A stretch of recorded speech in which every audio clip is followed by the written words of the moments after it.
The dust kicked up beneath Hannah Crawford's worn boots as she hurried through the back alleys of Williams, Arizona territory, clutching her shawl tighter around her middle, even though the summer heat of 1882 made sweat pool at the base of her spine. She had become an expert at moving through shadows, at timing her visits to the general store for the quietest hours, at holding herself in a way that disguised the growing curve of her belly beneath loose fabric and strategic layers. The shame burned hotter than the relentless desert sun, a constant companion that whispered accusations with every step she took through a town that had once felt like home. Hannah paused at the corner of the saloon, pressing herself against the weathered wood as a group of ranch hands passed by, their laughter echoing off the false-fronted buildings that lined the main street. She recognized most of them, had grown up alongside some, had even danced with a few at the church socials her father used to insist she attend. That felt like a lifetime ago now, before everything had changed, before she had made the mistake that would cost her everything she had known. Her father's voice still rang in her ears from 6 months ago, cold and final as winter frost. "You have brought disgrace upon this family, Hannah. I will not have a daughter who has fallen so low. You are no longer welcome in my house." Her mother had stood silent behind him, tears streaming down her weathered face, but she had not spoken a word in Hannah's defense. Not one word. The baby's father had been a traveling salesman, smooth, talking, and handsome, with promises that dissolved like morning mist once he learned of her condition. He had left town the very next day, and Hannah had never seen him again. She had been foolish and naive at 19 years old, believing in pretty words and forever promises from a man whose name she now could barely stand to think. Robert. Even in her mind, the name tasted bitter. Now, at 20 years old, Hannah lived in a tiny room above the seamstress shop, a space barely large enough for a narrow bed and a washstand. Mrs.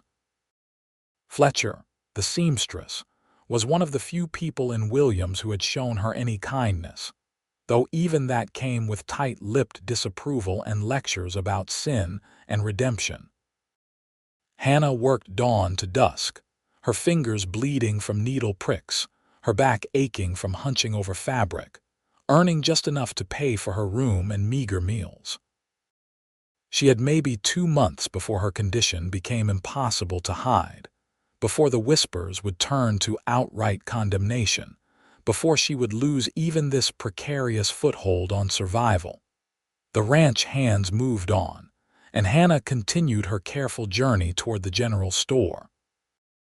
She needed thread and salt pork, the cheapest provisions she could manage.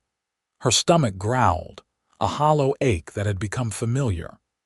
She ate less each week, saving what little money she could for after the baby came, though she had no clear plan for what would happen then.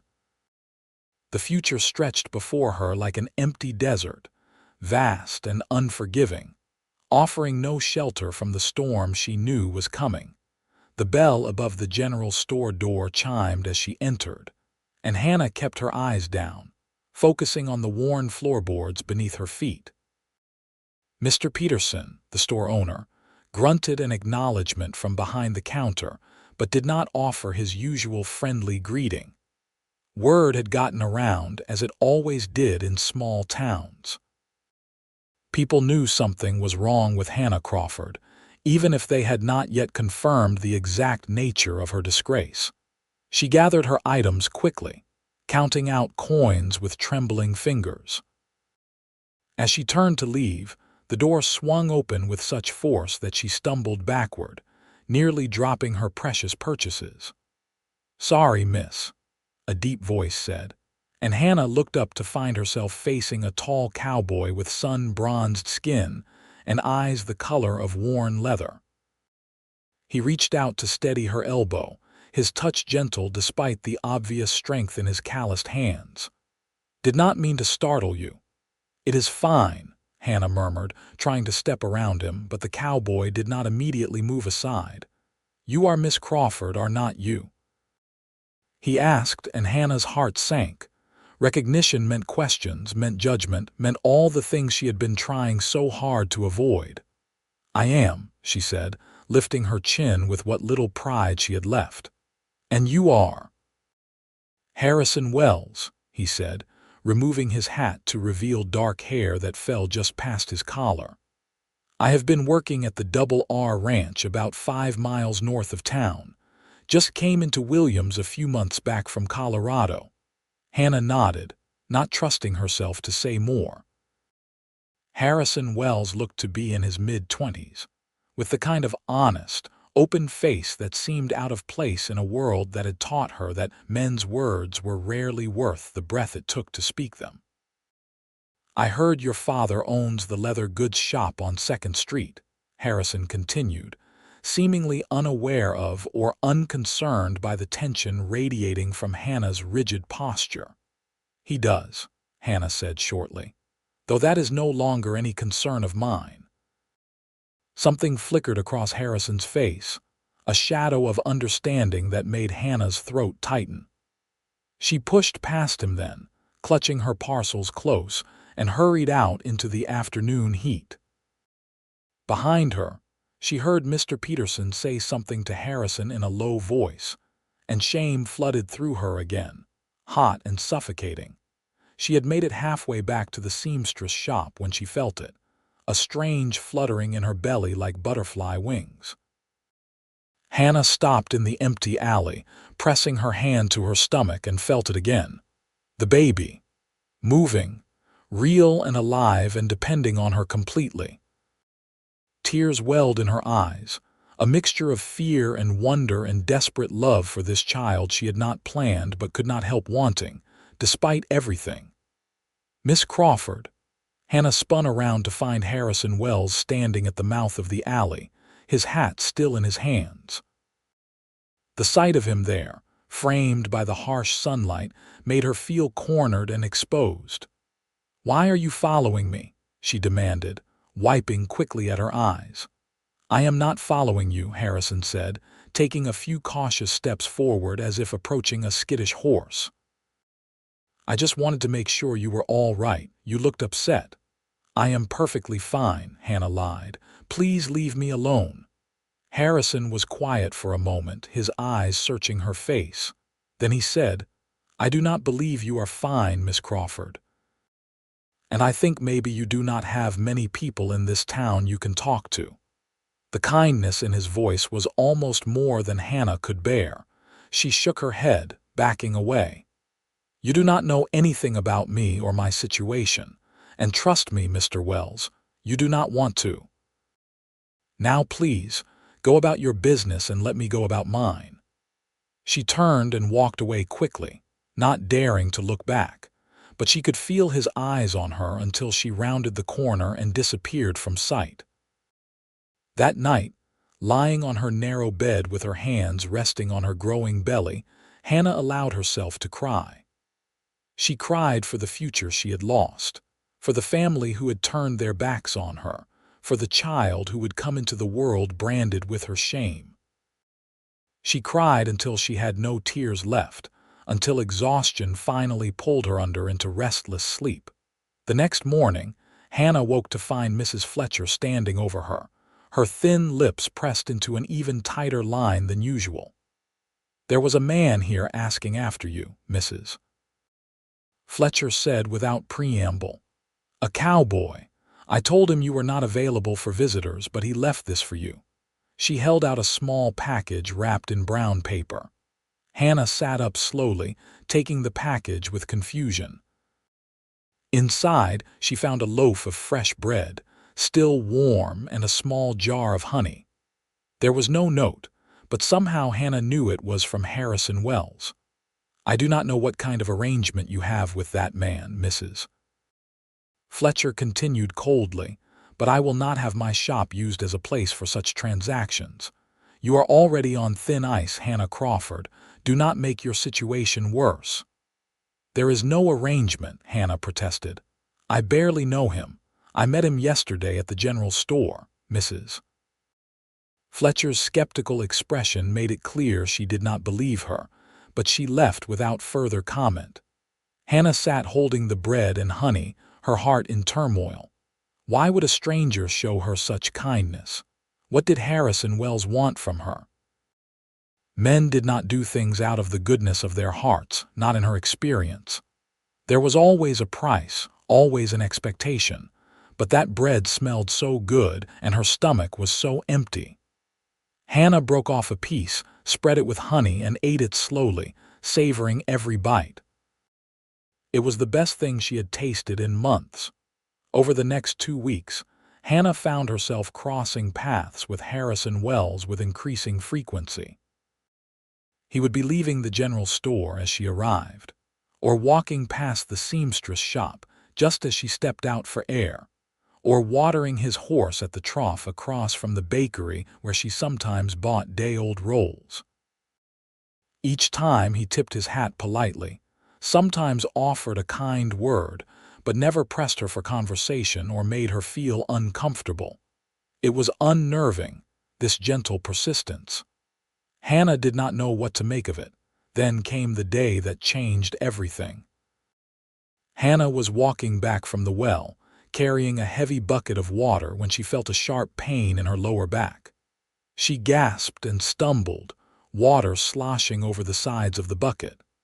Her vision swam, and for a terrifying moment, she thought she might faint right there in the street.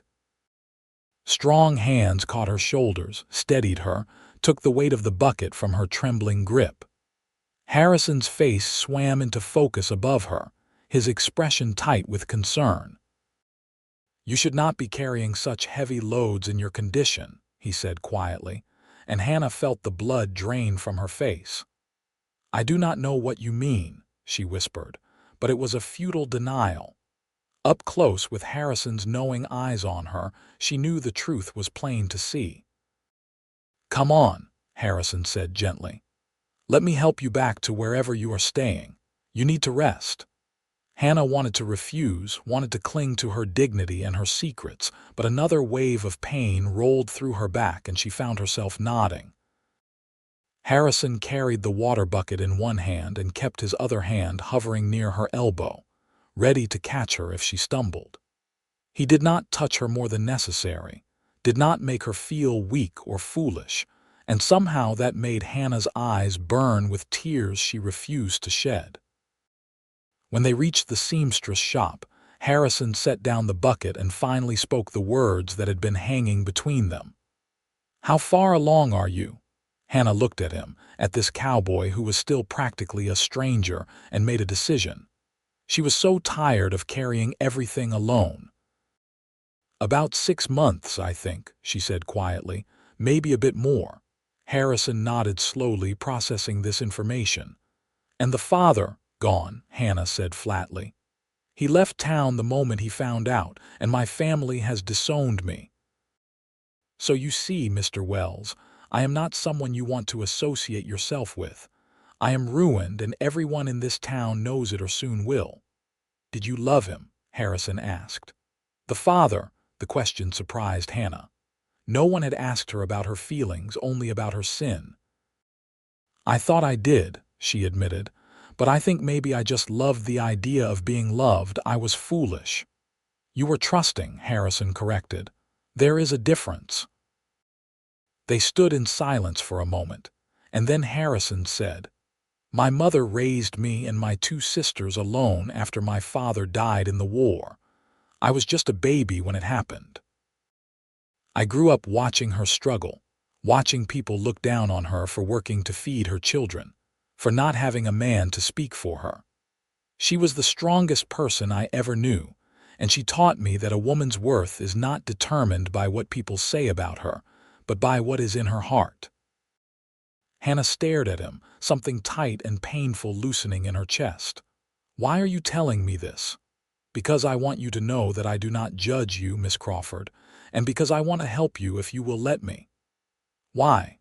Hannah asked, her voice breaking on the word. "Why would you help me? You do not even know me." Harrison was quiet for a long moment, and when he spoke, his voice was rough with emotion. When I first came to Williams, I was lost. I had been drifting from place to place since my mother died 2 years ago, trying to outrun my grief. Then I saw you in the general store, and there was something in your eyes, a strength, even in the midst of obvious pain. It reminded me of my mother, and I thought, if I could help someone the way I wished people had helped her, maybe that would mean something. Hannah felt tears spilling down her cheeks now, unable to hold them back any longer. I do not need pity, Mr. Wells. It is not pity, Harrison said firmly. It is respect, and maybe, if you will allow it, friendship. Hannah wiped at her face with shaking hands. People will talk. They already do. If you associate with me, your reputation will suffer too. I am not much concerned with the opinions of people who would condemn a woman for being human, Harrison said. My concern is with what is right. Over the following weeks, Harrison became a steady presence in Hannah's life. He brought her food, insisting he had extras from the ranch cook that would only go to waste otherwise. He fixed the loose board on the stairs leading to her room and convinced Mrs. Fletcher to let him repair the leaking roof that had been dripping water into Hannah's space every time it rained. He walked with her to the general store and the well, carrying her heavy loads and deflecting the worst of the hostile stares with his mere presence. Hannah found herself looking forward to his visits, found herself noticing the way his eyes crinkled at the corners when he smiled, the gentle strength in his hands, the way he listened when she talked as if her words truly mattered. It frightened her, these feelings. She had sworn after Robert that she would never trust a man again, never open her heart to that kind of pain. But Harrison was different. He was patient where Robert had been pushy, steady where Robert had been flighty, present where Robert had been absent. Harrison asked for nothing and gave everything, day after day, week after week, until Hannah could no longer pretend that he did not mean something to her. It was a warm September evening when Hannah finally found the courage to ask him the question that had been weighing on her mind. They were sitting on the steps outside the seamstress shop, watching the sun set over the mountains in the distance, painting the sky in shades of orange and pink and purple. "Harrison," she said quietly, using his first name for the first time, "why are you really doing this? And please tell me the truth." Harrison turned to look at her, and the expression in his eyes made her breath catch. "Because from the moment I met you, Hannah Crawford, I have not been able to stop thinking about you. Because every time I see you struggling alone, my heart breaks a little more. Because when I imagine my future, I see you in it, and I know that probably sounds insane since we have only known each other a few months, but it is the truth." Hannah's hand went to her rounded belly, an instinctive protective gesture. "I am carrying another man's child, Harrison. That will never change. This baby will always be a reminder of my past, of my mistakes." "That baby is innocent," Harrison said firmly, "and any child that is part of you could never be a mistake in my eyes." "People will never accept us," Hannah whispered. "They will make your life miserable." "Let them try," Harrison said. He shifted closer to her, close enough that she could feel the warmth radiating from his body in the cooling evening air. "Hannah, I am not asking you to marry me right this moment. I know you need time and you have been hurt badly. But I want you to know my intentions. I want to be here for you and for your child. I want to be the father that baby deserves. And someday, when you are ready, I want to be your husband." Hannah felt as if she could not breathe. "That child will have a father now?" she asked, her voice trembling. "You would truly do that, claim a child that is not yours?" "That child will be mine in every way that matters," Harrison said. "If you will let me." Hannah looked at this man, this impossibly good man, and felt something she had not felt in so long: hope. But with the hope came fear, sharp and cutting. "I am afraid," she admitted. "I am so afraid of trusting again, of believing in promises. What if you change your mind? What if you wake up one day and realize this is too hard, that the burden is too great?" Harrison reached out slowly, giving her time to pull away if she wanted, and took her hand in his. His palm was warm and rough with calluses, solid and real. "I cannot promise that life will be easy, Hannah, but I can promise that I will not run when things get hard. I can promise that I will choose you and that child every single day for as long as I draw breath." Tears streamed down Hannah's face, and this time they were not born entirely of sadness. "I do not deserve you," she whispered. "You deserve so much more than what you have been given," Harrison said. "You deserve to be loved and protected and cherished. And if you will let me, I want to spend the rest of my life proving that to you." Hannah squeezed his hand, unable to find words adequate to express the tangle of emotions in her heart. They sat together as the sun dipped below the horizon, their hands intertwined, and Hannah felt the baby kick against her belly as if in approval. The next morning, Harrison asked Hannah to take a walk with him. She agreed, curious about his unusual seriousness. He led her to the small white church at the edge of town, where Reverend Matthews was tending to his garden. "Reverend," Harrison said, "I would like to speak with you about performing a marriage ceremony." Hannah's eyes widened. "Harrison, wait," but Harrison squeezed her hand gently and continued. "I know this is sudden and Hannah might need more time, but I want to make my intentions known publicly. I want there to be no doubt in anyone's mind that I am serious about my commitment to this woman and her child." Reverend Matthews set down his gardening tools and studied them, both with kind, weathered eyes. He was an older man in his 60s, with silver hair and a gentle demeanor that had always made Hannah feel safe during the years she had attended his services. "Miss Crawford," he said gently, "is this what you want?"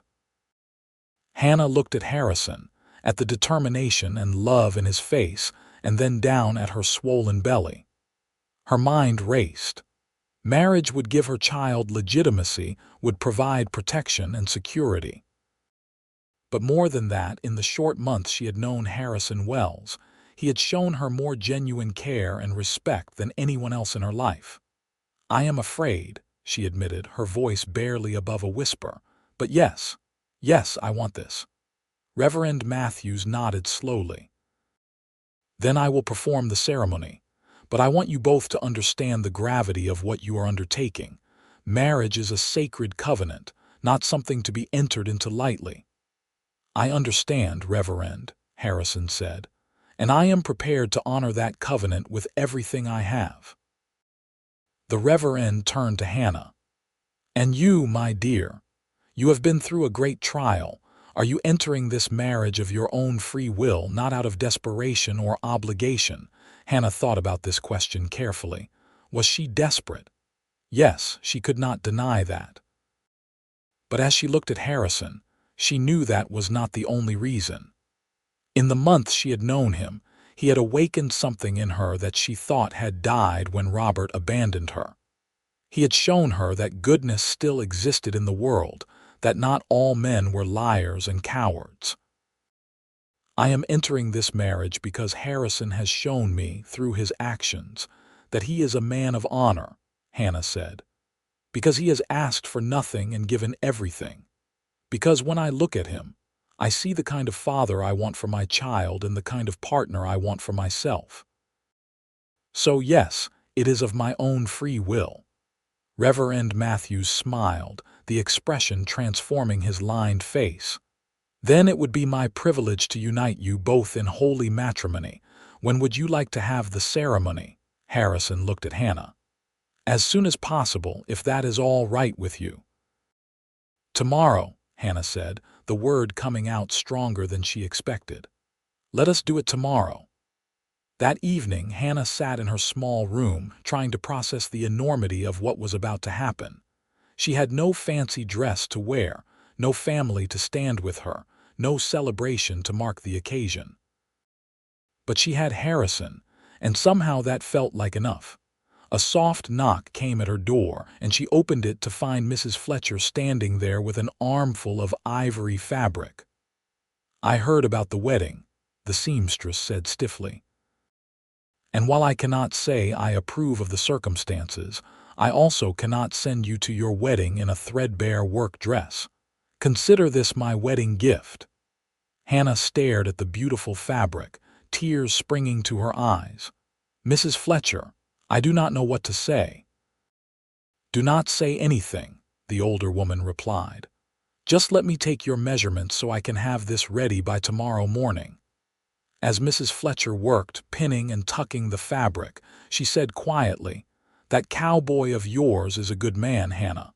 Better than most. You hold on to him tight, you hear me?" "I will," Hannah promised. The next day dawned clear and bright, the Arizona sky a brilliant blue overhead. Hannah stood in front of the small mirror in her room, barely recognizing herself in the simple but elegant ivory dress Mrs. Fletcher had created. The design was loose and flowing, artfully disguising her pregnancy while still making her feel beautiful for the first time in months. There was another knock at the door, and this time it was Harrison, dressed in a clean pressed shirt and dark trousers, his hair neatly combed back. The look in his eyes when he saw her made Hannah's heart skip.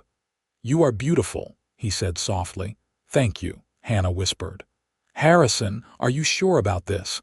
This is your last chance to change your mind." Harrison stepped into the room and took both her hands in his. "Hannah, I have never been more sure of anything in my life. You and that baby, you are my future. You are what I want." They walked together to the church, and Hannah was surprised to find a small group waiting for them. Mrs. Fletcher was there, along with a few ranch hands from the Double R who worked with Harrison. Mr. Peterson from the general store stood near the back, looking uncomfortable but present nonetheless. It was not a large gathering, but it was more support than Hannah had expected. Reverend Matthews conducted a simple but heartfelt ceremony. When it came time for Harrison to speak his vows, his voice was clear and strong. "I, Harrison Wells, take you, Hannah Crawford, to be my lawfully wedded wife. I promise to love you, honor you, and protect you all the days of my life. I promise to be a father to your child, to raise them as my own, and to provide for you both to the best of my ability. I make these vows before God and these witnesses, and I will keep them until my last breath." Hannah's voice shook as she spoke her own vows, but the words came from her heart. "I, Hannah Crawford, take you, Harrison Wells, to be my lawfully wedded husband. I promise to trust you, to build a life with you, and to honor the gift you have given me and my child. I will be your partner in all things, and I will love you with everything I have." When Reverend Matthews pronounced them husband and wife, Harrison cupped Hannah's face gently in his hands and kissed her softly, carefully, as if she were something precious and fragile. Hannah felt her heart expand in her chest, felt the walls she had built around it begin to crumble. After the ceremony, Mrs. Fletcher had prepared a small meal at the boarding house, and the gathered guests shared in the modest celebration. Hannah sat beside her new husband, her hand in his, and allowed herself to imagine that maybe, just maybe, everything would be all right. As the sun began to set, Harrison and Hannah said their goodbyes and walked to their new home. Harrison had spent the past week preparing a small house on the edge of town, a place the ranch owner had agreed to rent to him for a reasonable price. It was nothing fancy, just 2 rooms and a kitchen, but Harrison had cleaned it thoroughly and furnished it with the basics. "Welcome home, Mrs. Wells," Harrison said as he opened the door for her. Mrs. Wells. The name sounded strange but right at the same time.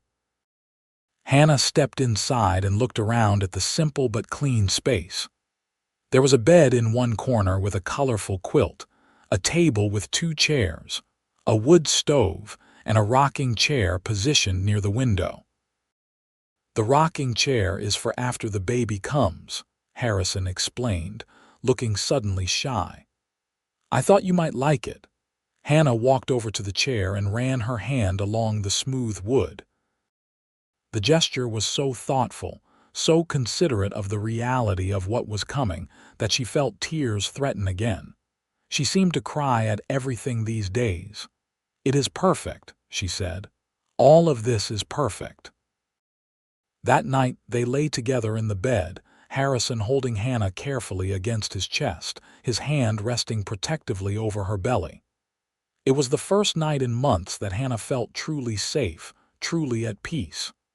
"Harrison," she whispered into the darkness, "thank you for everything.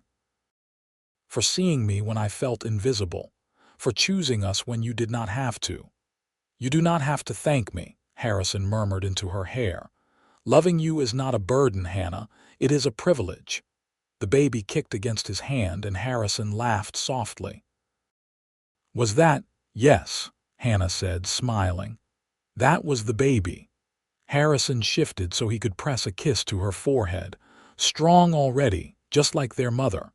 Hannah fell asleep that night feeling something she had not felt since before her world fell apart. She felt hope, genuine and bright, lighting the darkness that had consumed her for so long. The next weeks passed in a gentle rhythm. Harrison continued his work at the Double R Ranch, leaving before dawn and returning at sunset, often covered in dust and smelling of horses and honest labor. He always greeted Hannah with a kiss and asked about her day, genuinely interested in the small details of her life. Hannah, for her part, worked to make their small house a home. She cooked their meals, tended a small vegetable garden Harrison had planted, and sewed clothes for the baby that would arrive in a matter of weeks. It was a simple life, but after months of shame and isolation, the peace and stability felt like a precious gift. The people of Williams slowly began to adjust to the reality of Harrison and Hannah's marriage. Some still whispered and judged, but Harrison's steady presence and his refusal to be cowed by gossip gradually earned a grudging respect from many in the community. When Harrison and Hannah walked through town together, his hand at the small of her back, his pride in his wife evident in every gesture, even the harshest critics found their criticism muted. One evening in late October, as Hannah was preparing dinner, a knock came at the door. She opened it to find a woman standing on the porch, her face partially hidden by a shawl. It took Hannah a moment to recognize her. "Mother," Hannah breathed, hardly believing her eyes. Mary Crawford pulled back her shawl, revealing a face lined with worry and regret.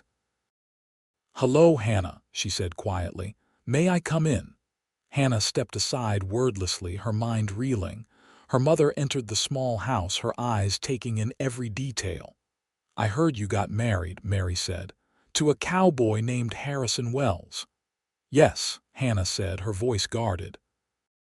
"We married a few weeks ago."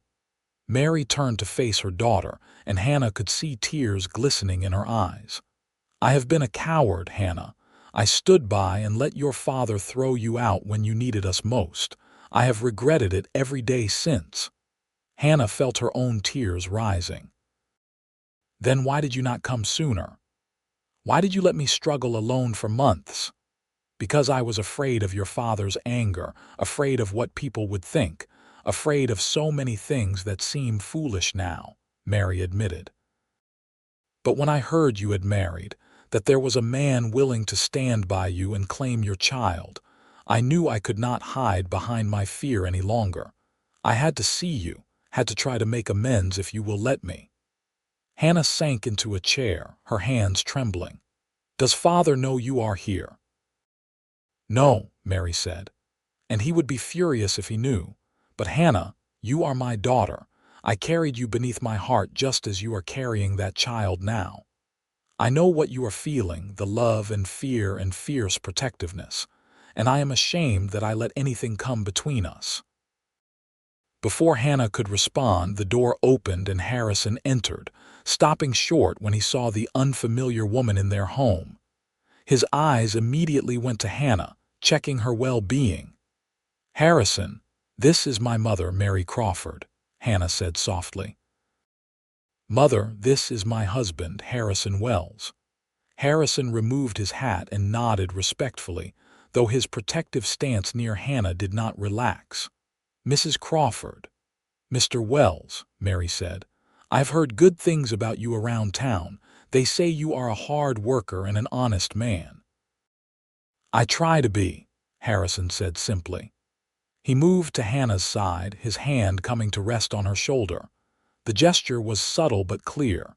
He would protect his wife from any threat, even one that came in the form of her own mother. Mary noticed the gesture and something in her expression softened. "I can see you care for my daughter. That matters more than you might know." Hannah reached up and covered Harrison's hand with her own, drawing strength from his presence. "Why are you really here, Mother? What do you want?" "I want to be part of your life again, if you will allow it," Mary said. "I want to know my grandchild. I want to help you however I can. I know I have no right to ask for your forgiveness, but I am asking anyway." Hannah looked up at Harrison, seeking his counsel. He squeezed her shoulder gently but said, "This is your decision, Hannah. I will support whatever you choose." Hannah turned back to her mother, studying the woman who had given her life but had also abandoned her when she needed her most. The pain of that abandonment was still raw, still tender. But she also understood fear, understood the pressure of shame and judgment. And she knew that holding on to anger would only poison her own heart. "I cannot forgive you instantly," Hannah said slowly. "What happened hurt me deeply, but I am willing to try to rebuild what was broken between us, if you truly mean what you say." Mary's face crumpled with relief, and she began to cry. "Thank you, Hannah. I know I do not deserve your grace, but I promise I will spend the rest of my life proving myself worthy of it." Over the following weeks, Mary became a regular visitor to Hannah and Harrison's home. She taught Hannah things about childbirth and caring for a newborn that Hannah had been terrified to face alone. She brought baby clothes she had sewn in secret, soft blankets, and tiny gowns made with love and care. She never pushed for more than Hannah was willing to give, and slowly, carefully, the broken bond between mother and daughter began to heal. Harrison watched this reconciliation with quiet approval, never interfering but always present if Hannah needed him. He had a gift for knowing when to speak and when to simply be there, a solid presence she could lean on. As November turned to December, Hannah's time grew near. She became increasingly uncomfortable, her belly enormous, her back aching constantly. Harrison did everything he could to ease her discomfort, rubbing her feet at night, helping her in and out of bed, preparing meals when she was too tired to cook. "I look like I have swallowed a watermelon," Hannah lamented one evening, looking down at her swollen form. "You look beautiful," Harrison said firmly. "You are growing our child. There is nothing more beautiful than that." "Our child," Hannah repeated softly, marveling at how easily he claimed the baby as his own. "You always say that." "Because it is true," Harrison said. He knelt beside her chair and placed both hands on her belly, his expression full of wonder as the baby moved beneath his touch. "This little one will be mine in every way that counts. I will teach them to ride and rope, to be honest and kind, to stand up for what is right. I will love them as much as any biological father could, maybe more." Hannah ran her fingers through his hair, this man who had given her so much. "I love you, Harrison Wells. I know I have not said it before, and maybe I should have said it sooner, but I need you to know. I love you with my whole heart." Harrison looked up at her, and the emotion in his eyes took her breath away. "I love you too, Hannah Wells. I think I have loved you since that first day in the general store when you looked at me with those fierce, determined eyes and told me to leave you alone." They both laughed, and Hannah felt her heart swell with joy. Despite everything she had been through, despite all the pain and shame and fear, she had found happiness. She had found love. Real love, the kind that showed up day after day, the kind that chose her even when it was difficult. The baby arrived on a cold December night, announced by a sharp pain that woke Hannah from sleep. Harrison immediately sprang into action, helping her through the early contractions while he sent for Mary and the midwife, Mrs.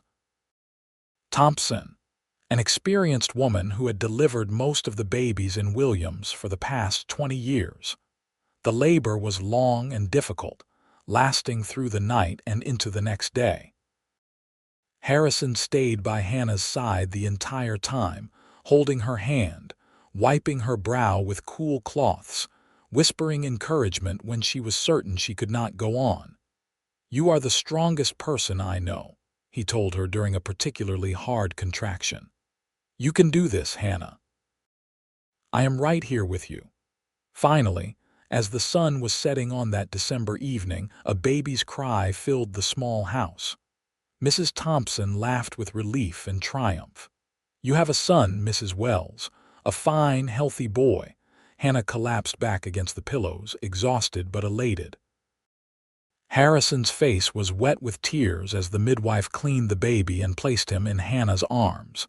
He was perfect.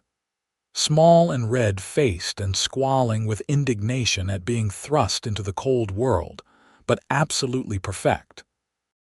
Hannah counted his tiny fingers and toes, marveling at the miracle of him. "Hello, little one," she whispered. "Welcome to the world." Harrison leaned over them both, his expression one of absolute awe. "He is beautiful, Hannah, just like his mother." "Would you like to hold him?" Hannah asked. Harrison nodded, unable to speak, and Hannah carefully transferred their son into his waiting arms. The sight of her strong cowboy cradling the tiny infant with such gentleness made Hannah's heart overflow. "We should give him a name," Harrison said softly, gazing down at the baby. They had discussed names over the past weeks but had not settled on anything definite. Now, looking at her son's tiny face, Hannah knew exactly what his name should be. "Henry," she said. "Henry Crawford Wells." Harrison looked at her questioningly. "Crawford. He should carry something of my family with him," Hannah explained. "And my maiden name is the only thing I have to give him from that part of my life. But Wells, because you are his father in all the ways that matter." Harrison's eyes filled with fresh tears. "Henry Crawford Wells, it is perfect." Mary, who had been waiting anxiously in the other room with Mrs. Thompson, was finally allowed in to meet her grandson. The joy on her face as she held Henry erased the last lingering shadows of resentment from Hannah's heart. This was what family should be: love and support and shared happiness. Over the next weeks, Hannah and Harrison settled into the exhausting but rewarding routine of new parenthood. Henry was a demanding baby, waking frequently to nurse, crying lustily when he was displeased, but also capable of moments of perfect sweetness that made all the sleepless nights worthwhile. Harrison proved to be a natural father. He walked the floor with Henry when Hannah needed rest, changed his diapers without complaint, and spoke to him constantly, telling him stories about the ranch and the horses and the big, wide world he would grow up to explore. Watching them together, Hannah felt a contentment deeper than anything she had ever imagined. Christmas came, and Harrison surprised Hannah by bringing home a small pine tree, which they decorated with strings of popcorn and paper ornaments. It was Henry's first Christmas, and though he was far too young to understand, Hannah felt the significance of it. This time last year, she had been alone and terrified, hiding her pregnancy and facing a bleak future. Now she had a husband who loved her, a healthy baby, and a home filled with warmth and hope. On Christmas morning, Harrison gave Hannah a small wrapped package. Inside, she found a delicate silver locket. "Open it," Harrison urged. Inside the locket were two tiny portraits, clearly painted from memory. One was of Hannah and the other was of Henry. "So you can carry us with you always," Harrison explained. "The way we carry you in our hearts." Hannah burst into tears, overcome by the thoughtfulness of the gift. "Harrison, this is too much." "Nothing is too much for you," Harrison said, fastening the locket around her neck. "You are my whole world, Hannah, you and Henry both." As winter gave way to spring, life continued its steady rhythm. Harrison's hard work at the Double R Ranch earned him a promotion to foreman, which came with better pay and more respect. Hannah's skills as a seamstress became known throughout Williams, and women began coming to her for dress alterations and repairs, providing additional income for their growing family. The town's attitude toward Hannah gradually shifted. It was hard to maintain harsh judgment in the face of Harrison's obvious devotion and Hannah's quiet dignity. Watching Harrison play with Henry in the town square, seeing the love and pride in his face, even the most critical residents had to admit that sometimes families were built in unconventional ways, and that did not make them any less real or valid. One warm May afternoon, Hannah was hanging laundry in the yard while Henry napped inside when a familiar figure appeared at the gate. She froze, her breath catching in her throat. Her father, Thomas Crawford, stood there, his hat in his hands, looking older and more worn than Hannah remembered. "Hello, Hannah," he said quietly. Hannah set down the laundry basket, her hands trembling. "Father." They stared at each other across the yard, years of hurt and anger hanging between them like a physical barrier. "Your mother told me about the boy," Thomas said finally. "My grandson." "Yes," Hannah said, her voice cool. "His name is Henry," Thomas nodded, his jaw working as if he were chewing on words too difficult to speak.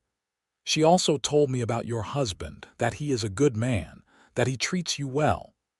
"Harrison is the best man I have ever known," Hannah said firmly. "He has given Henry and me everything when he did not have to give us anything at all." Thomas flinched at the emphasis, understanding the implied comparison. He stepped through the gate, moving slowly as if approaching something fragile. "I have been a fool, Hannah. A proud, stubborn fool who valued his reputation more than his own daughter. I told myself I was doing the right thing, upholding morality and standards. But all I really did was abandon my child when she needed me most." Hannah felt tears burning behind her eyes, but she blinked them back. She had cried enough tears over her father's rejection. "Why are you here now? What do you want?" "I want to apologize," Thomas said, and his voice broke. "I want to beg your forgiveness, even though I know I do not deserve it. I want to know my grandson. And I want to know the daughter I threw away, if she will give me the chance." Hannah looked at this man who had shaped so much of her life, both in the love he had given her as a child and in the rejection that had nearly destroyed her. Forgiveness did not come easily, not after everything she had endured because of his judgment. But she had learned, over these past months, that holding on to anger only hurt the person carrying it. "I will not lie and say everything is fine between us," Hannah said slowly. "You hurt me deeply, Father. You turned your back on me when I was terrified and alone. That is not something I can forget." "I know," Thomas said, tears running down his weathered face. "I know, and I am sorry. I am so very sorry." At that moment, Harrison came around the side of the house, stopping when he saw Thomas. His expression immediately became guarded, protective. "Hannah," he said, moving to her side. "Is everything all right?" "Harrison, this is my father, Thomas Crawford," Hannah said. "Father, this is my husband, Harrison Wells." The two men studied each other, and Hannah could feel the tension radiating from both of them. Harrison knew everything about what Thomas had done, how he had cast Hannah out. His hand found hers, fingers intertwining in a show of solidarity.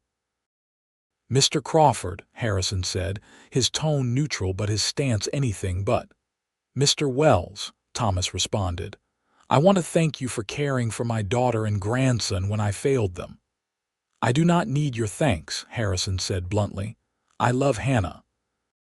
Caring for her and Henry is not a duty or a favor. It is my greatest joy." Thomas nodded slowly.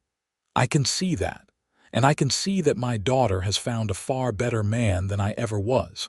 Before anyone could respond further, a cry came from inside the house. Henry, awake from his nap and demanding attention. "I need to get him," Hannah said, but Thomas held up a hand. "May I?" he asked hesitantly. "May I meet my grandson?" Hannah looked at Harrison, seeking his opinion. He squeezed her hand gently, leaving the decision to her. "Yes," Hannah said finally. "Come inside." They entered the small house, and Hannah lifted Henry from his cradle. He had grown so much in his 5 months of life, his face losing its newborn scrunch and beginning to show hints of distinct personality. He had Hannah's dark eyes and a tuft of brown hair that stuck up no matter how much she tried to smooth it down. "This is Henry," Hannah said, holding her son protectively. "Henry, this is your grandfather." Thomas stared at the baby, his expression transforming from cautious hope to wonder. "He is beautiful, Hannah. May I hold him?" Hannah hesitated only a moment before carefully transferring Henry into Thomas's arms. Her father held the baby awkwardly at first, as if he had forgotten how to hold an infant, but then something seemed to click, and his entire demeanor softened. "Hello, Henry," Thomas whispered. "I am your grandfather, and I promise you I will be better for you than I was for your mother. I will love you and support you and never, ever make you feel like you are anything less than wanted." Henry, for his part, seemed content in his grandfather's arms, his tiny fist curling around Thomas's finger. Harrison watched this scene with a mixture of wariness and compassion. When Thomas looked up, there were tears in his eyes. "Thank you," he said to both Harrison and Hannah. "Thank you for giving me this chance. I know I do not deserve it." "No, you do not," Harrison said bluntly. "But Hannah has a much more forgiving heart than I do. Just know this, Mr. Crawford, if you hurt her or Henry again, you will answer to me.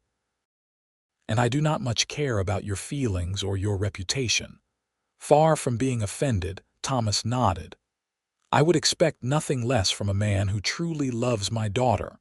You have my word, Mr. Wells. I will not fail them again." Over the following months, Thomas slowly became part of their lives. His relationship with Hannah was complicated, marked by careful interactions and gradual rebuilding of trust.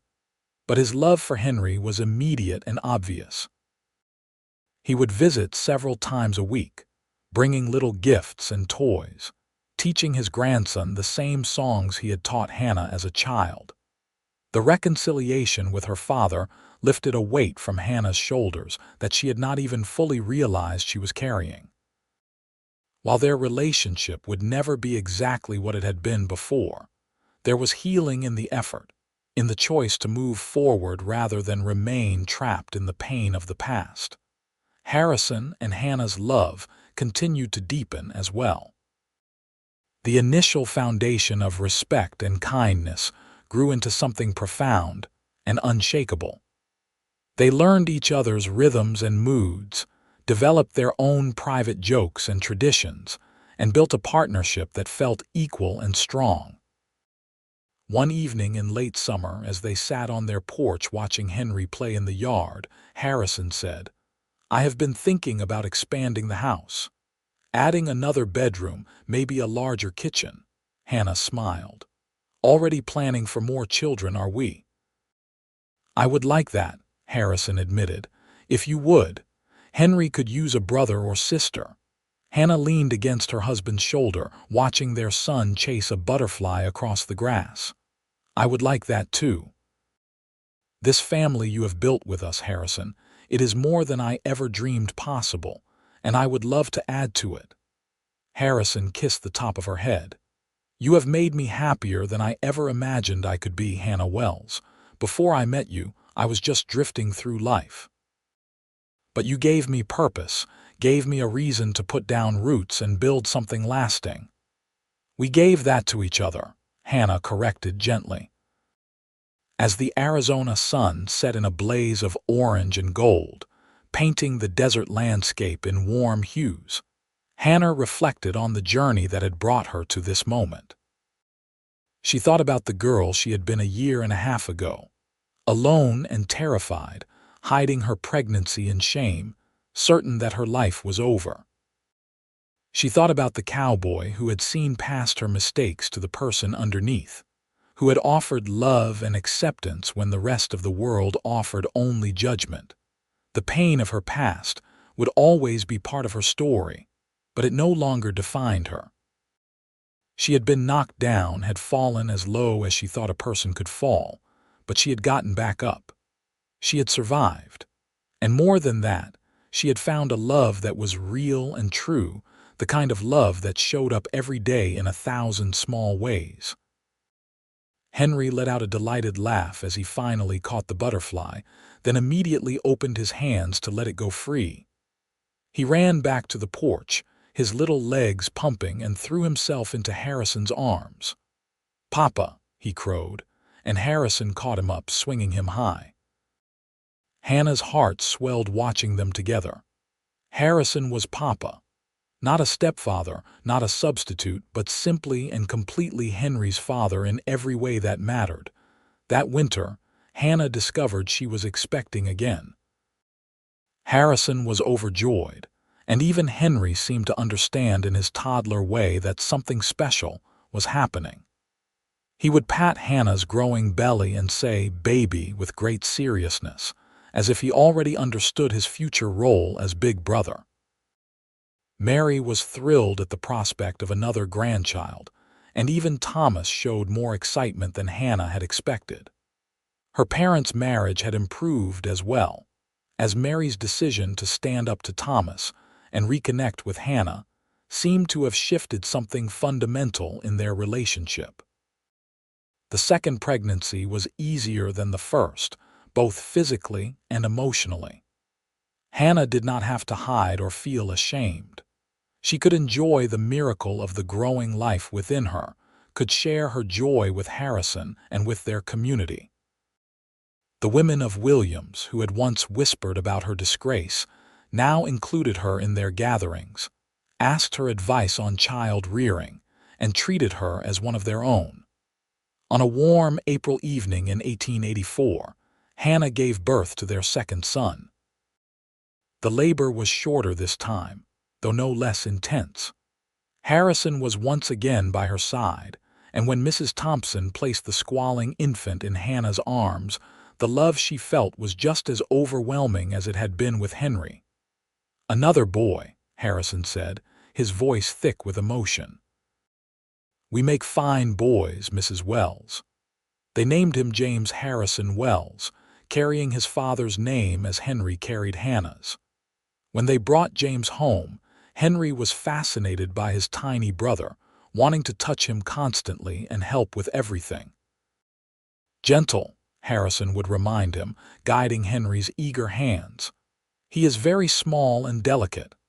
"My baby," Henry would say possessively, and everyone would laugh. Life settled into a new rhythm with 2 children. The house Harrison had expanded was filled with laughter and crying, with the chaos of family life. Hannah sometimes felt overwhelmed by the demands of caring for an infant and a rambunctious toddler, but Harrison was always there, sharing the load, taking both boys so Hannah could rest. They had a conversation one night after both children were finally asleep, lying in bed exhausted but content. "You ever think about him?" Harrison asked quietly. "The man who fathered Henry." It was the first time in a long time that Harrison had brought up Robert, and Hannah was surprised by the question. She thought about it carefully before answering. "Sometimes," she admitted, "but not the way you might think. I do not pine for him or wish things had been different. Mostly I feel pity for him, because he missed out on knowing the incredible person Henry is becoming. And I feel grateful, because if things had happened differently, I might never have met you." Harrison pulled her closer, his hand resting on her hip. "Henry is lucky to have you as his mother. Both our boys are. They are lucky to have you as their father," Hannah countered. "You chose Henry when you did not have to, loved him before he was even born. That takes a special kind of man, Harrison." "I think we are all lucky to have found each other," Harrison said simply. The years passed in a blur of growth and change. Henry grew into a bright, curious boy who followed his father everywhere, desperate to learn everything about ranching and horses. James was quieter but just as determined, with a thoughtful nature that made him observe the world carefully before acting. Harrison continued to excel at the Double R Ranch, eventually becoming a part owner when the original owner decided to retire. The increased income allowed them to buy their house and a small piece of land, giving them security and stability Hannah had never imagined possible. When Henry was 7 and James was 5, Hannah gave birth to a daughter they named Hope Mary Wells, after the hope that had sustained Hannah through her darkest times, and after her mother who had found the courage to reconnect. Hope had Hannah's dark eyes and Harrison's smile, and her brothers absolutely adored her.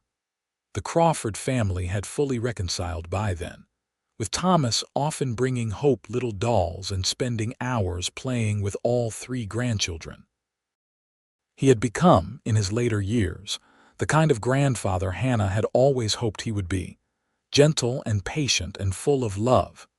Mary often told Hannah how proud she was of the life she had built, of the strength she had shown in the face of adversity. "You are a better woman than I ever was," Mary said one afternoon as they watched the children play. "You faced your trials head-on and came out stronger. I admired that so much." "I had no choice," Hannah said, "and I had help. Harrison saved me in so many ways." "You saved each other," Mary corrected. "That is what true love does." On their 10th wedding anniversary, Harrison surprised Hannah with a trip. They left the children with Mary and Thomas and spent 3 days at a small inn in Flagstaff, just the 2 of them. It was the first time they had been alone together since Henry's birth, and the chance to reconnect without the demands of children was precious. "You remember our wedding?" Hannah asked as they sat on the inn's porch, watching the sun set over the pines. "Every detail," Harrison said. "You were wearing that ivory dress Mrs. Fletcher made, and you looked more beautiful than anything I had ever seen. And I remember thinking that I was the luckiest man alive. I was so scared that day," Hannah admitted. "So afraid I was making another mistake, trusting another man who would let me down." "And now?" Harrison asked. Hannah turned to look at her husband, this man who had kept every promise he had ever made to her, who had loved her and her son when no one else would, who had built a life with her that was richer and fuller than anything she had dreamed possible. "Now I know that you are the best decision I ever made," she said. "You gave me a family, Harrison. You gave Henry a name and a father and a place in the world. You gave me back my dignity and my hope. You gave me love that was real and lasting. How do I ever thank you for all of that?" "You do not have to thank me," Harrison said, pulling her close. "You gave me just as much. Before I met you, I was alone and aimless. You gave me purpose, gave me a reason to wake up every morning with joy. You gave me 3 beautiful children and a home filled with love. We are even, Hannah. We have always been even." They kissed as the sun dipped below the horizon, 2 people who had found each other in the midst of hardship and built something beautiful from the ashes of pain and shame. When they returned home, their children rushed to greet them with enthusiastic hugs and stories about all the adventures they had had with their grandparents. That night, as Harrison tucked Henry into bed, his eldest son looked up at him seriously. "Papa," Henry said, "grandfather told me that you are not my real father, that some other man was my father before I was born." Hannah, standing in the doorway, felt her heart stop. She and Harrison had always planned to tell Henry the truth when he was old enough to understand, but they had not expected the conversation to happen like this. Harrison sat down on the edge of Henry's bed, his expression calm. "That is true, Henry. Another man helped make you. But I am your real father in all the ways that count. I was there when you were born. I was the one who walked the floor with you when you cried. I taught you to ride and to fish and to be a good man. That makes me your father, blood or no blood." Henry thought about this for a moment. "Do you love me less because I am not your blood son?" "Oh, Henry," Harrison said, and his voice was rough with emotion. "I could never love you less. You are my son, my firstborn, and I am so proud of you I could burst. Being a father is not about blood. It is about showing up every day, about loving you when you are good and when you are difficult, about being there no matter what. And I will be here for you always, do you understand? Always." Henry threw his arms around Harrison's neck. "I love you, Papa. You are the best father ever." Hannah had to turn away, tears streaming down her face. Later, after all the children were asleep, she and Harrison lay in bed talking about the conversation. "You think Thomas should not have told him?" Hannah asked. "I think Henry needed to know the truth, and maybe it was better coming from his grandfather than from us," Harrison said thoughtfully. "And I think it went as well as it could have. Henry knows he is loved, and that is what matters most." As the years continued to pass, that truth remained constant.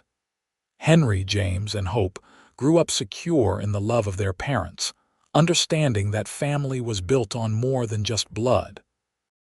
Henry eventually learned the full story of his birth and his mother's struggles, and rather than causing shame or resentment, it seemed to make him appreciate his family even more. "You were so brave, Mama," he told Hannah when he was 14, after she had told him everything. "You could have given me up or sent me away, but you kept me even when everyone said you should not. And Papa, you chose us when you did not have to. That means more than anything." Henry grew into a fine young man, responsible and hardworking, with Harrison's steady nature and Hannah's determination. He became a skilled rancher, working alongside his father at the Double R. James showed an aptitude for business and numbers, eventually managing the financial side of the ranch. Hope inherited her mother's skill with needle and thread, but also her father's love of horses, and became known throughout the territory as an excellent rider. Hannah and Harrison's love never faded or diminished, despite the challenges that came with raising 3 children and running a ranch. If anything, it deepened with time, becoming the kind of profound partnership that could weather any storm. On their 20th wedding anniversary, their children threw them a surprise party. Friends and neighbors from throughout Williams gathered to celebrate, and person after person stood up to toast the couple who had, against all odds, built one of the strongest families in the territory. 20 years ago, I thought my life was over," Hannah said during her own toast, looking at Harrison with tears in her eyes. "I was alone and afraid and certain that I would never be happy again. And then this cowboy walked into a general store and everything changed. Harrison, you taught me that love is not about perfection. It is about choosing each other every single day. It is about looking past mistakes to the person underneath. It is about building something together that is stronger than anything you could build alone. You are my partner, my best friend, and the love of my life. Here is to 20 more years together." The crowd cheered, and Harrison stood to pull Hannah into his arms and kiss her thoroughly, much to the delight of their guests and the embarrassment of their children. That night, after everyone had gone home and the house was quiet, Harrison and Hannah sat on their porch just as they had done countless times over the years, watching the stars emerge in the darkening sky. "You remember what you said to me that day outside the church?" Hannah asked. "When you asked Reverend Matthews to marry us." "I said a lot of things that day," Harrison replied. "You said you wanted there to be no doubt about your commitment to me and my child," Hannah reminded him. "You said that child would have a father now. And you have kept that promise every single day for 20 years. "That child does have a father," Harrison said. "And he also has a mother who is the strongest, bravest woman I have ever known. Henry is lucky to have you, Hannah. We all are." They sat in comfortable silence, hands intertwined, watching the familiar landscape of the life they had built together. The ranch stretched out before them, the house filled with the sounds of their grown children's laughter, the future bright with possibility. Hannah thought back to that terrified young woman who had hidden her pregnancy in shame, who had believed her life was over because of one mistake. If she could go back and talk to that woman, she would tell her to hold on, that salvation was coming in the form of a cowboy with kind eyes and a generous heart. She would tell her that shame does not last forever, that love can bloom in the most unlikely places, and that sometimes the worst moments of our lives lead us exactly where we need to be. The years continued to unfold. Henry married a sweet girl named Elizabeth from a neighboring ranch, and they gave Hannah and Harrison their first grandchildren, twin boys who were as wild and energetic as Henry had been. James married a schoolteacher from Flagstaff, and they had 3 children of their own. Hope, ever independent, took her time finding the right person, eventually marrying a cavalry officer she met at a dance in Prescott. Through it all, Harrison and Hannah remained the steady center of their growing family. Their house became the gathering place for holidays and celebrations, always filled with children and grandchildren and laughter. Thomas and Mary, growing elderly but still active, were frequent visitors, delighting in the legacy they had almost lost. When Hannah and Harrison celebrated their 30th anniversary, surrounded by children and grandchildren, Hannah stood to make a toast of her own. 30 years ago, I was pregnant and alone, hiding in shame, certain that I had ruined my life beyond repair, she began, her voice strong despite her age. And then a cowboy walked into my life and said words that changed everything. He said that child will have a father now, and he meant it. He claimed my son as his own, gave us both his name, and loved us with a devotion I had never experienced before. She turned to look at Harrison, still handsome despite the silver in his hair and the lines around his eyes. "Harrison Wells, you saved my life in every way a person can be saved. You gave me a family, a home, and a love that has sustained me through every challenge and celebrated every joy. You are the best man I have ever known, and I thank God every day that you walked into that general store and saw something worth saving in a woman everyone else had written off." Henry, now a grown man with children of his own, stood and raised his glass. "To my parents," he said, his voice thick with emotion. "Papa, thank you for being my father, for choosing me before I was even born, for teaching me what it means to be a man of honor and integrity. Mama, thank you for your strength and your love, for keeping me when it would have been easier to give me up. You two have shown all of us what true love looks like, and we are all better people because of your example." The family cheered and drank, and Harrison pulled Hannah close, kissing her temple. 30 years, he murmured, and I would do it all again in a heartbeat. "So would I," Hannah whispered back. "Every single moment."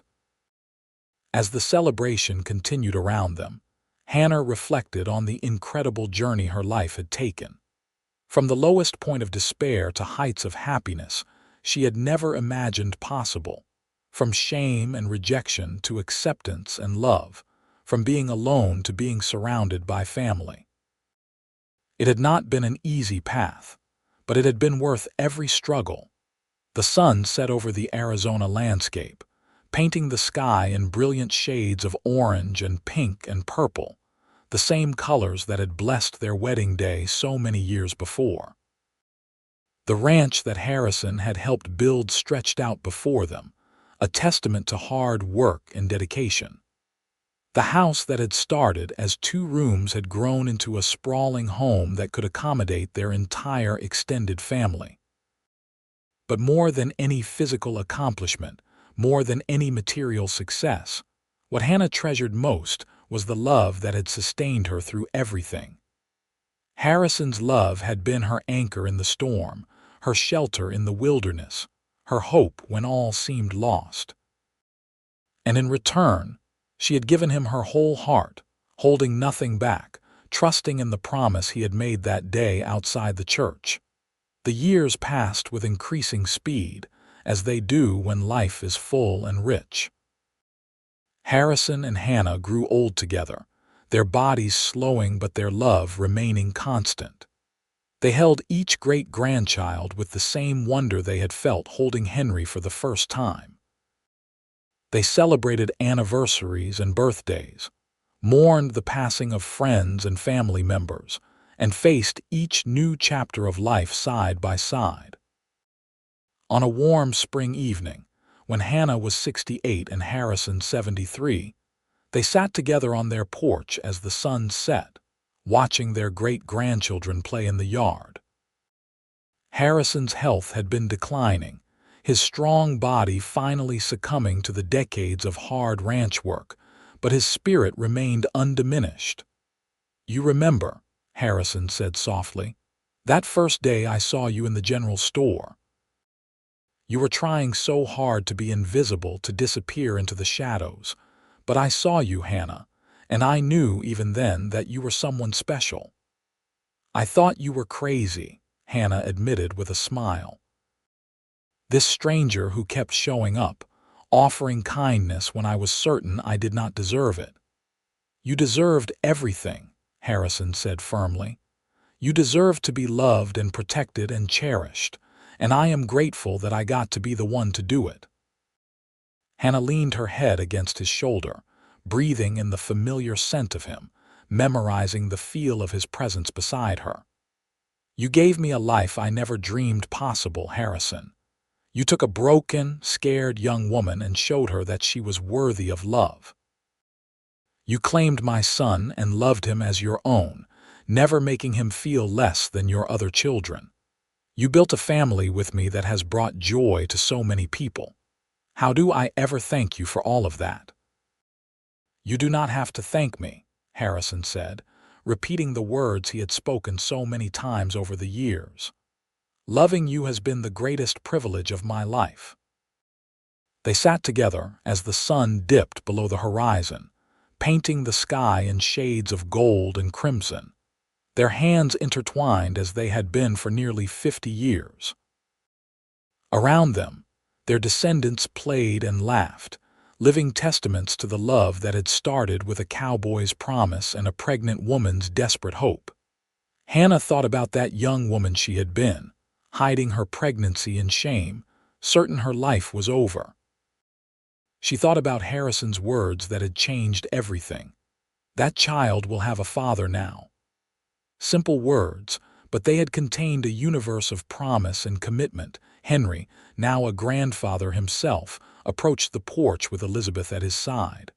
"How are you two doing?" he asked, concern evident in his voice. "We are perfect," Hannah said, and she meant it. Despite Harrison's declining health, despite the inevitable approach of endings, they were perfect in this moment, together, surrounded by the family they had created. "Papa," Henry said, kneeling beside Harrison's chair, "I want you to know something.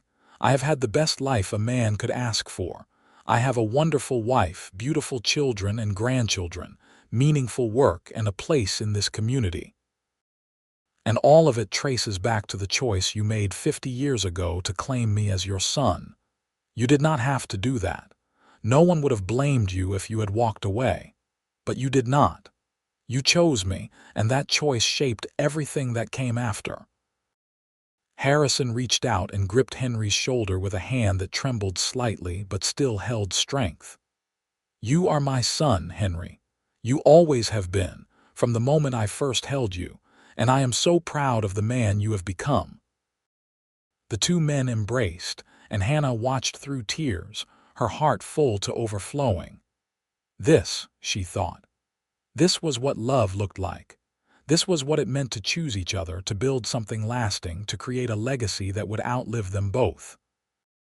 As the stars began to emerge in the darkening sky, the family slowly gathered on the porch, drawn by some unspoken understanding that this moment was precious and should be shared. Children and grandchildren and great-grandchildren filled the space, their presence a living testament to the love that had started it all.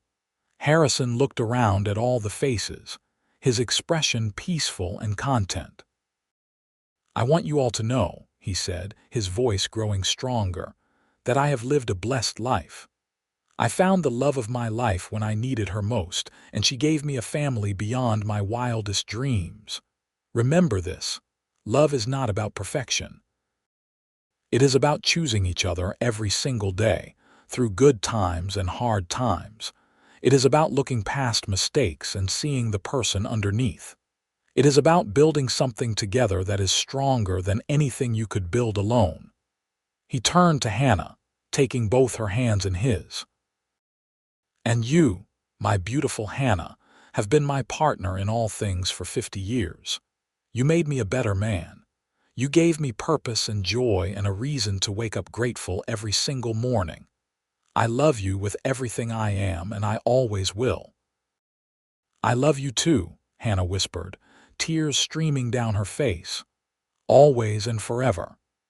They kissed softly, gently, a kiss that held 50 years of love and commitment and shared life. Around them, their family watched in reverent silence, understanding they were witnessing something sacred. The evening wore on, filled with stories and laughter and memories. Hannah and Harrison sat at the center of it all, holding hands, watching their legacy unfold before them. Every child playing in the yard, every grandchild sharing a story, every great-grandchild learning to walk was proof that love could triumph over shame, that choosing each other mattered, that keeping promises changed lives. As the family finally began to drift home, saying their goodbyes and extracting promises to gather again soon, Henry lingered behind. He knelt beside his parents' chairs one more time. Thank you, he said simply, for everything, for choosing each other, for choosing me, for showing me what real love looks like. Thank you for being our son, Harrison said. You made us a family, Henry. Before you, Hannah and I were just two people, but you gave us a purpose, a reason to build something lasting. After Henry left, Hannah and Harrison sat alone on the porch as they had done countless times throughout their marriage. The night was peaceful, filled with the sounds of crickets and the distant call of an owl. It has been a good life, has it not? Harrison said softly. The best life, Hannah agreed. Better than I ever imagined possible. I have no regrets, Harrison continued. Every choice I made, starting with the decision to walk into that general store that day, led me exactly where I needed to be.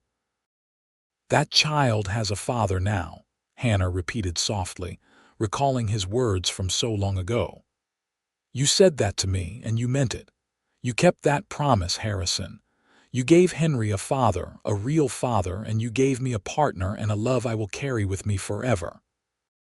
They sat together under the stars, two people who had found each other against all odds, who had built a life and a family from the ashes of shame and rejection. The cowboy and the young woman who had hidden her pregnancy, united by a promise kept and a love that had endured every test. The night deepened around them, and Hannah felt Harrison's grip on her hand tighten slightly, then relax. She looked over at him, his face peaceful in the moonlight, and knew that he was tired, that his body was ready to rest. "It is all right," she whispered. "You can rest now, my love. You have done everything you set out to do. You kept every promise. You loved us well. You built something beautiful that will last long after we are gone." Harrison smiled, his eyes still on her face. "You were the best thing that ever happened to me, Hannah Crawford Wells. My perfect partner, my true love. And you saved me in every way a person can be saved," Hannah replied. "You saw me when I was invisible. You loved me when I was unlovable. You gave me hope when I had none. You are my hero, Harrison Wells, my cowboy in every sense of the word." They sat together as the night grew deeper, their hands still intertwined, 50 years of love and life flowing between them. And when Harrison took his last peaceful breath, his head resting against Hannah's shoulder, she knew that while her heart was breaking, it was also full. Full of gratitude for the life they had shared, for the family they had created, for the love that had sustained them through everything. The funeral drew people from throughout the territory, a testament to the respect Harrison had earned through decades of honest living and steadfast character. Henry delivered the eulogy, his voice strong despite his grief. "My father was not the man who gave me life," Henry said, looking out at the gathered crowd, "but he was the man who gave me everything else. He chose me before I was even born, claimed me as his son, and loved me with a devotion that never wavered. He taught me what it means to be a man of honor, to keep your promises, to love with your whole heart. He showed me that family is not about blood, but about choosing each other every single day." Henry paused, collecting himself. "Papa used to tell me that the day he met my mother was the day his real life began, that everything before that was just waiting and everything after was living. He lived fully and well for 50 years, building a legacy of love that will continue through all of us who were blessed to be part of his family. We will miss him terribly, but we will honor him by living the way he taught us, with integrity, with kindness, and with love that never quits."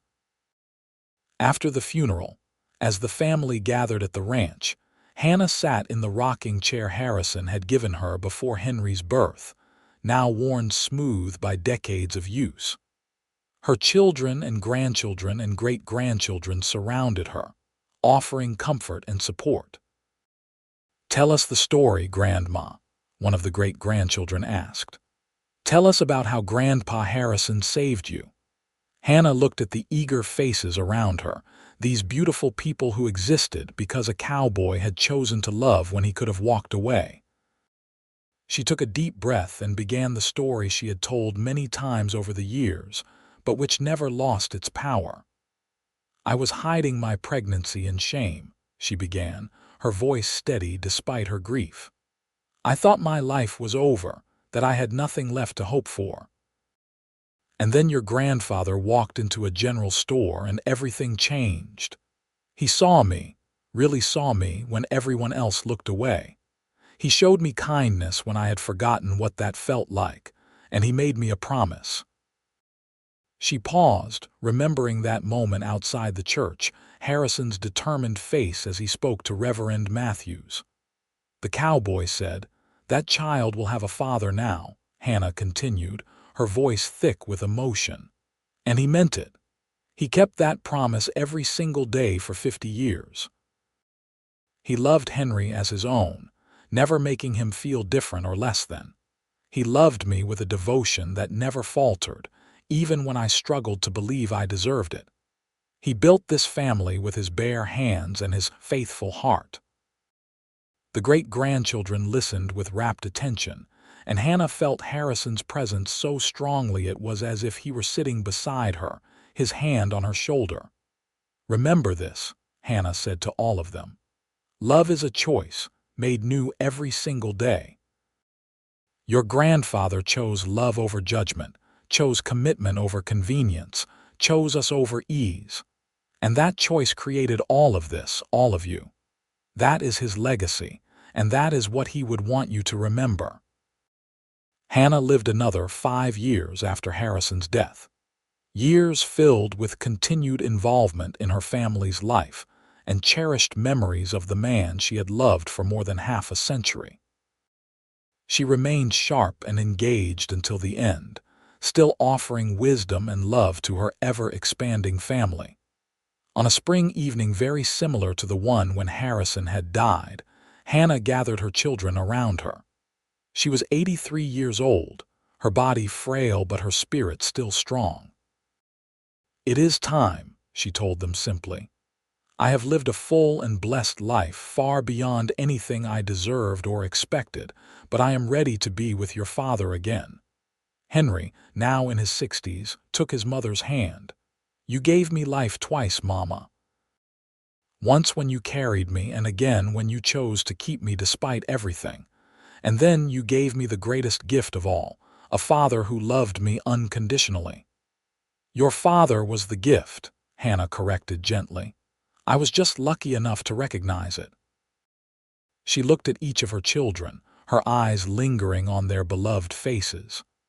"I want you to know that despite everything I went through, I would not change a single thing. Because every hardship, every moment of shame and fear led me to your father. And loving him, building a life with him, creating this family that made everything worth it." James leaned forward. "What do you want us to remember most about you and Papa?" Hannah thought about this carefully. "Remember that we chose each other when we did not have to.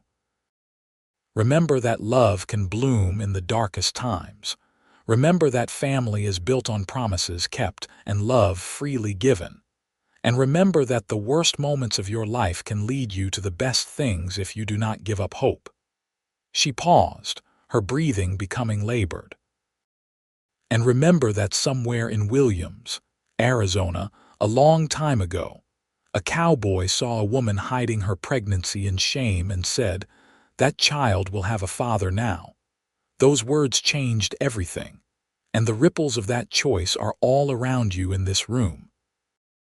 Hannah's children and grandchildren stayed with her through the night, sharing memories and tears and love.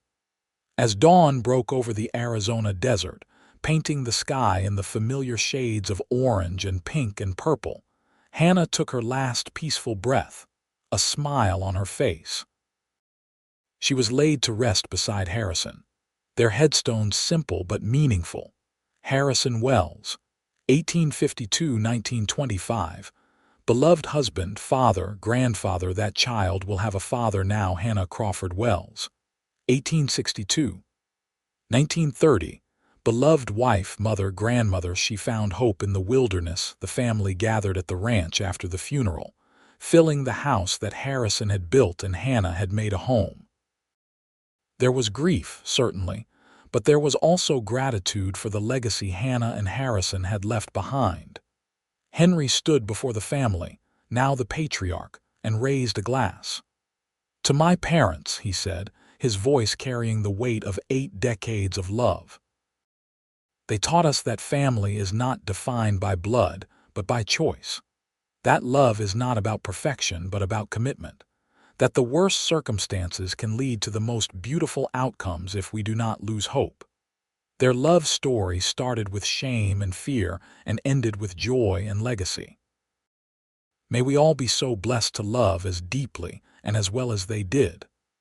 The family drank to that, and then they did what Hannah and Harrison would have wanted.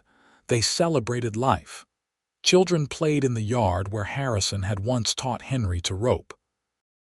Adults shared stories and laughter in the kitchen where Hannah had prepared countless meals. The rocking chair sat empty by the window, but it did not feel sad. It felt like a memorial to love faithfully given and gratefully received. As the sun set on that day, Henry stood on the porch where his parents had spent so many evenings together.